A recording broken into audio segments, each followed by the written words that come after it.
बिस्मिल्लाहिर्रहमानिर्रहीम अस्सलातु वस्सलामु अलैका या रसूल अल्लाह व अला आलिका व सहाबिका या हबीब अल्लाह।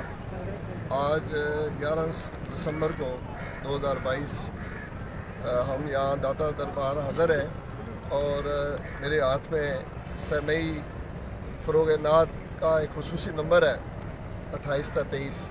तो मैं यहाँ पर मौजूद रहकर मेरे साथ डॉक्टर आज़म रज़ा तबस्सुम साहब हैं, मारूफ मुसन्निफ़ हैं और प्रोफेसर मुश्ताक खटक साहब हैं। तो हम जितने भी असातिज़ा हैं वो हमारे फ़ाइक तुराबी साहब की वसातत से हमें इस इदारे के बारे में शनासाई मिली है कि आप लोग सैयद शाकिरुल कादरी साहब की क़यादत में फ़रोग़ नात के लिए अपना किरदार अदा कर रहे हैं, बड़ी मेहनत कर रहे हैं। और इस दौर में जब लोग उन्हीं चीज़ों की तरफ भागते हैं जिसमें कोई वसाइल के अतबार से उनको फ़ायदा हो, तो आपका एक महज़ एक नज़रियात की बुनियाद पर आप ये काम कर रहे हैं।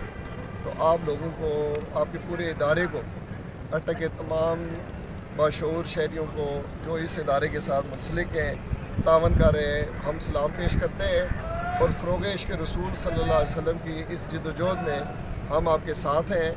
इंशाअल्लाह बहुत सारे नए नात ख़्वाह हैं, सना ख़्वाह हैं और दूसरे जो नातगोश हो रहा है उनसे भी आपका राबिता कराएंगे। सर, एक तजवीज़ मैं देना चाहूँगा आपके इदारे को कि आपके इदारे में नए नात ख़्वानों के लिए या पुराने जो हमारे बुज़ुर्ग हैं उनके लिए तो जगह मौजूद है, लेकिन एक आम तालिब इल्म को अगर आप यहाँ एक शरह का सिलसिला शुरू करें, जैसे डॉक्टर साहब ने कलाम इकबाल की शरह लिखी है, शिकवा जवाब शिकवा की, तो बच्चे उसको बहुत पसंद करते हैं। अगर तो जैसे आला हज़रत की नातें हैं, इमाम अहमद रज़ा ख़ां, फ़ाज़िल बरेलवी की, पीर मेहर शाह रहमतुल्लाह अलैह की नातें हैं, वो बच्चों को याद तो हैं लेकिन मानी और मफ़हूम के लिहाज से हम समझते हैं कि उन्हें इतनी बात का पता नहीं है। तो आप अगर उसमें शरह का सिलसिला शुरू करें तो इंशाअल्लाह हम आपको दुआ देंगे। अल्लाह ताला हम सब का आमीन और नसीब।